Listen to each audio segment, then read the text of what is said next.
Hi, it's Marvin Musick with MedicareSchool.com, and today we're going to talk about the issue of hospice and Medicare.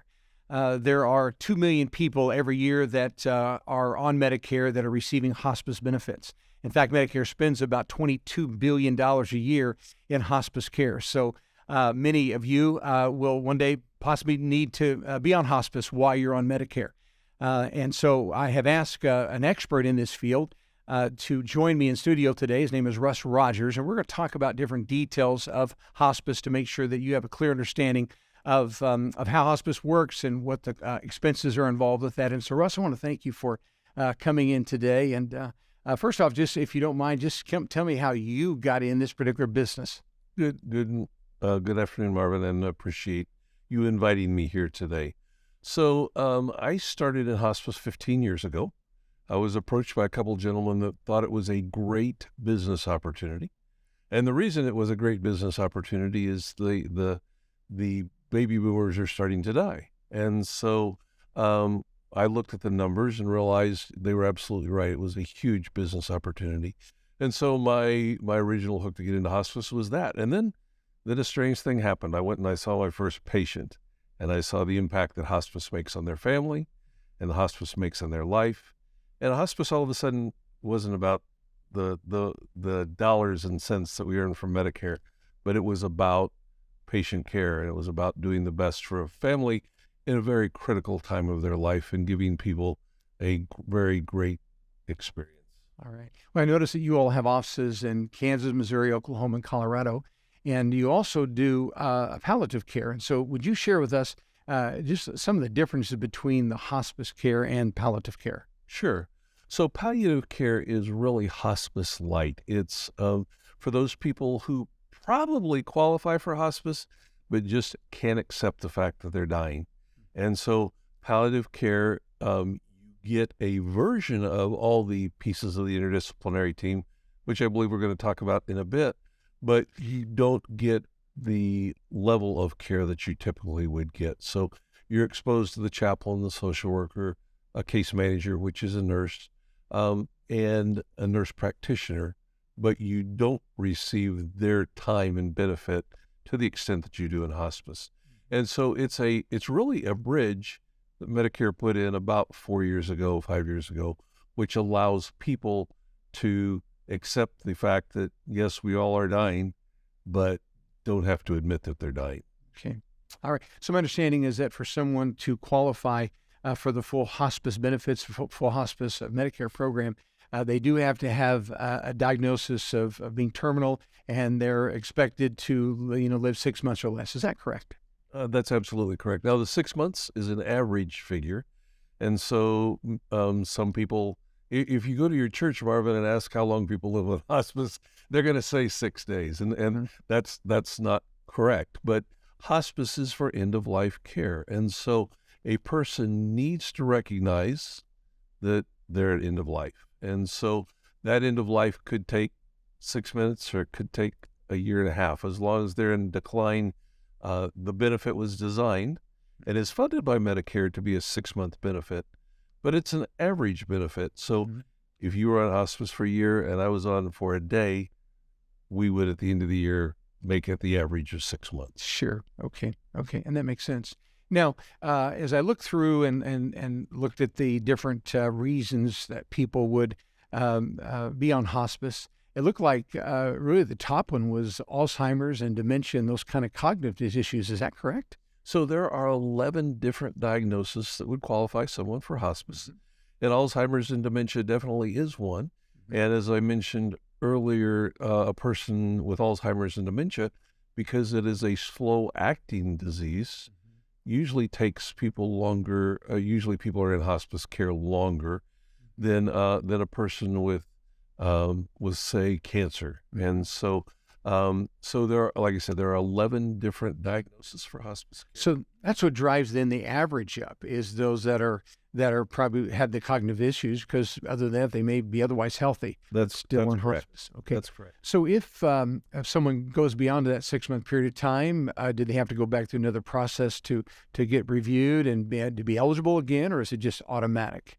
So there is a process put in place by Medicare where we review the patients First time every 6 months, and then after that, it's in 3-month increments. But we send a nurse practitioner or a physician out to visit with the patients in the place that they call home and make sure that they're still in the dying process. So, or in the decline process would be a better way to say that. Sure. And so you mentioned Alzheimer's dementia as a long-term disease state. So is COPD, chronic obstructive pulmonary disease, because a person can have that for a long period of time also. Okay. And so if they're on 6 months and then we have these 3-month increments, is there a limit to those at all? There is not. Okay. There is not. We as an agency are required to make sure that our patients have an average time of 6 months service. But if someone continues to decline, they can hang on forever. The other point I would like to say here, and all of us, Marvin, need hospice, and if we're wise, we'll use the hospice benefit. But 11% of the people that go on hospice graduate. They get better and come off hospice service. Okay. And there's a couple real reasons for that. One, we're managing their daily care, and so we're making sure that they're doing exactly what the doctor orders. Right. And the second thing is we're giving them attention, and the attention is something that's greatly needed with our seniors. All right. Well, that's wonderful. Now, let's talk a little bit about location of getting the hospice benefit. Seems to me that most people do get it at home, but that's not their only option. And would you kind of walk us through the different scenarios that someone could be utilizing their hospice benefits? Sure. The hospice benefit is available anywhere you call home. And so it could be a community, a skilled nursing facility, an assisted living facility. It could be your home. It could be in your daughter or son's home. But if you talk to most people and ask them how they want to die, how they picture their death, they'll say, I want to be in my recliner with the dog laying at my feet and the grandkids running around the room and the remote in my hand. I want to die at home. And that's what 98% of the people say. But it's not practical. A portion of our community needs to be in a care facility. And so hospice is an aid to the care facility wherever they call home. Okay, sounds good. Now, let's say someone is diagnosed with a severe case of COPD and less than 6 months to live. Explain to us how that care looks like. I read where you have these interdisciplinary teams and a lot of people that are involved with that, but walk us through that so that when someone's getting this care, what's involved with that? Medicare, Marvin, does require an interdisciplinary team that looks similar in all hospices. And the interdisciplinary team consists of a physician that oversees all the patient care for all the patients. It consists of a case manager, which is a registered nurse, has to be an RN, but an RN can have an LPN work with her as part of that caseload. It includes a chaplain, which takes care of spiritual care. It includes a social worker, which takes care of things like durable power of attorney, takes care of living wills, takes care of all those process things. Also helps them with, in case they need to go into a hospice house or they need to go into a community. The social worker would help with that. And then a hospice aide, which is a person that does all the stuff around the house. They'll help with light housework. They'll bathe. They're really the hands on the patient more than the rest of us. And then finally, the final piece of the interdisciplinary team is a volunteer, and a volunteer is someone that will come and sit and play cards with you or mom or dad as the time is appropriate. And so that's the base required by Medicare. And so you ask about, as someone progresses through, in the case you mentioned COPD, the care originally starts with a case manager, which is that RN or LPN, seeing the patient once or twice a week. And as the patient's disease state progresses, that case manager will see them more often. And the case manager will ask for an aide to see them more often. And at times when they feel the need for spiritual help, they'll ask for the chaplain to see them more often. Okay. So the closer that patient gets to death, the more times they are seen by the interdisciplinary team. the interdisciplinary team is required to, once every 14 days, get together and communicate with each other about what they're seeing from the patient and how we're managing the patient and the patient's care. All right. All right. And so it looks like we have this routine care going on in the home. I also read about where there are times when there's care beyond just visits, where someone actually is staying there for maybe the whole day or half the day or whatever. Does that mean that person's progressing, and then we just need to have somebody there available? Is that the purpose of that? Yes, and so there are 4 different levels of hospice care that are provided by all hospice providers. But at the time of death, some people that do not have family require a thing called continuous care, which means someone's there 24/7, or they require a thing called vigil care, which is also someone there 24/7, but the caregiver in continuous care, the caregiver has to be a nurse 50% of the time. Okay. In vigil care, you or I could just sit there. It's a companion as the person is dying. Okay. Another neat benefit I think is this whole idea of the respite care. And so I don't know how many people take advantage of that, but I thought maybe that they don't understand. So to me, it looks like something that would be wonderful for the caregiver to get some relief and some assistance. So explain that, if you will, how that benefit can be used. It is a wonderful benefit. And I'm going to use my mom and dad as an example. My wife would argue that mom died of congestive heart failure, but mom had dementia and Alzheimer's for 15 years. And my dad promised to take care of her through sickness and health. And so mom died of Alzheimer's, congestive heart failure. But dad, my sisters and I say, even though he was a perfect sound mind, we believe Alzheimer's killed him also. And the reason was dad was her primary caregiver. Dad took care of her 24/7, and dad didn't want help. And so respite care is a wonderful issue where you can take your loved one and take them to a community and have them stay at the community for 5 days while the person giving care, in this case my father, could go home and rest. And it is an unlimited benefit, but it comes in 5-day. Okay. So someone could use that 5 days, maybe once a month or once every other month. Is there some kind of rules on that? No, there's no limit to how often they can use it.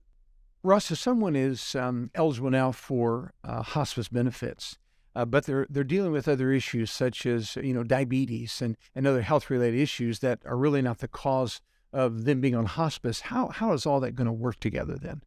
So the first thing that happens when someone is requesting hospice service, we require, again by Medicare, a doctor's order from their physician or from our physician saying that this patient is potentially hospice appropriate. We will send a nurse out to do an evaluation, and it's a question and answer physical, and so they'll take vital signs, and they'll have them get up and walk, and they'll measure blood flow, and they'll measure oxygen flow, and they'll understand do they definitely qualify for hospice care. And if they qualify for hospice care, we put them on hospice service and start the clock. If they don't qualify for hospice care, we go back to a thing called the CARES program, which is connecting appropriate resources and educating the patient. And so we help, and I say we, that's Missouri Palliative Hospice Care, Kansas Palliative Hospice Care, Colorado Palliative Hospice Care, Oklahoma Palliative Hospice Care. We connect them with the appropriate resources that will service them, because not people are not either physically ready or mentally ready. But once they are ready, we look at the diagnosis that we believe will ultimately be their demise. Okay. And so you mentioned a person with diabetes. And so diabetes typically won't be their demise, but we will look for that diagnosis that will be their demise. And so from that standpoint, anything that is related to that diagnosis will be 100% covered by Medicare and the Medicare benefit. Okay. So they can still get their medications and those kinds of things that are needed to treat other issues beyond just the COPD or whatever they're dealing with. Well, and Marvin, I should really talk about just for a second what is so wonderful about the hospice benefit. I mentioned the interdisciplinary team, which is a great piece of this, but the things that people don't understand in the hospice benefit is the oh wait, just went That's all right. pause. Here we go. All right. The things that are most important under the hospice benefit includes things that are not part of that interdisciplinary team. So they include meds and med guidance. They include a level of incontinence supplies. Some suppliers, some hospice companies give a few. Some hospice companies give a lot. They include all those pieces of the interdisciplinary team, but they also include durable medical equipment, DME equipment. And again, using mom and dad as an example, they weren't on hospice care. So dad went out and bought a hospital bed. He went out and bought a walker. He went out and bought a bedside commode and a shower chair. And all those things are provided under the hospice benefit. And so people don't recognize that those pieces are included. Also, as I mentioned a second ago, all the meds related to that patient care are provided. So the med cost for that family, the DME cost for that family, the trips to the nursing home for that, or the trips to the hospital for that family, all go away because of hospice care. All right. So obviously a tremendous amount of care being provided, and then let's talk about who's paying the bills for this.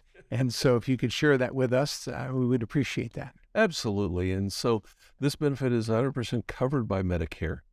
And so it's part of your Medicare benefit. I usually, when I'm talking to people a little older than me, because I'm starting to get there too, but when I'm talking to people a little older than me, I remind them that every time they had FICA taken out of their check, they were making a contribution. So ultimately, they've paid for the benefit already, right, by having their benefits taken out of their check when they were working. All right. Well, that's good. Russ, as a company, we actually help people with their Medicare plans, and some Sure. choose to get supplemental plans and drug plans. So when they're on hospice benefits, most of that is going to be paid through Medicare A. But if they do have a supplemental plan, then that supplemental plan is going to pick up the balance of that. And so it is exactly as you said, that's going to be fully covered. When people have Advantage plans, it's very interesting. They are no longer covered by the Advantage plan. They actually get to go back on original Medicare. And then Medicare is going to be the primary payer for hospice. So we know that when people are on either a supplemental plan or Advantage plan, Medicare is going to treat them very, very well. And so, which is wonderful. Now, just if you'll clarify for me, are there some things that will not be covered when someone gets hospice benefits? Absolutely. So the hospice benefit is the basics: meds, durable medical equipment, nursing care, and those pieces. But things outside of the basics, like an electric chair, like a lift chair, things that are more luxurious as opposed to the basics, are not covered in the Medicare program and would be picked up by your Advantage programs. Russ, as I read your company mission statement, was very impressive. And one thing you all talked about was actually care for veterans. And so can you tell us how that works? Sure. And Marvin, hospices make choices, and hospices choose to focus on certain things. And with the high percent of veterans dying right now all around us, and the high percent of veterans' needs, we have chosen to focus on our veterans population. And so what that means for us at Missouri or Kansas or Colorado or Oklahoma Palliative and Hospice Care is that we have taken time to train our employees in how to care for veterans. National Hospice and Palliative Care has a We Honor Veterans program. And the We Honor Veterans program has 5 levels to it. And the 5 levels are basically how much training does your staff get on dealing with veterans, dealing with the individual veterans' needs. And so we have placed all of our locations, or we have trained all our locations to level 4 in We Honor Veterans. And so that's one piece where we understand the veteran need greater than the average hospice. We do veterans programs where 3 times a year we recognize veterans at Memorial Day, 4th of July, and Veterans Day, where we give them a token of our appreciation, a plaque or a certificate for their wall, and we honor them. When a veteran dies, we honor that veteran by covering the body with a flag as it's being escorted out of the place that they call home. We have done pinning services. We've partnered with the VFW and American Legion to make sure that our veterans are treated with the dignity and respect they've earned as they're going through the dying process. Well, as I read through your company information, I sensed a real interest in not just providing care, but you care about people's spiritual lives, and you really do want to minister to them. And I noticed that you said everything you do in your company, you have a Christian philosophy of business, which we try to do the very same thing. We think that's very, very important. And so I want you to address that. And then really lastly, I know there's over 5,000 different hospice companies. And so there's a lot of choices for people when they make this huge decision. So if you wouldn't mind, as we close out today, just kind of tell me what really makes you all, really distinct. Why would someone choose you? And what is it that people need to be looking at to make sure that they really have this right fit for a hospice company, and then also address the issue about operating with Christian principles? So, Marvin, you've 3 times talked about our mission statement, and the last 6 words of our mission statement are under the guidance of Christian principles. And Christian principles means you treat others with dignity and respect. Christian principles means you pay your bills on time. Christian principles mean you do what you say you're going to do. And so we are very proud of the fact that our mission statement ends with under the guidance of Christian principles, because it's how we operate our business. It's very present in every decision we make. We make the decision what is best for the patient. And so you ask about what separates hospices, and you are absolutely correct. There are over 5,000 hospices in the United States. All of them are very good. I will start there, but some of them are exceptional. And so if I were looking for a hospice for my mom or dad, or I would start by going to Google and understanding where they are from a resource standpoint. I would also go on the Medicare websites to understand where they are from a Medicare standpoint, because Medicare rates us, Google rates us. And so I would understand exactly where we are. But there are things that hospices have a choice to do. You and I talked about the basics of a DME, the basics of a case manager, a hospice aide, the basics of medication.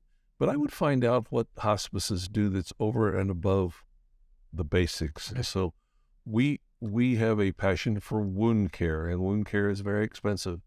And the hospice benefit, as an example, requires that people address wounds, but it doesn't require that people take care of wounds. And we work hard at curing wounds. I've already talked about the veterans program. If that's important to you, I would research that.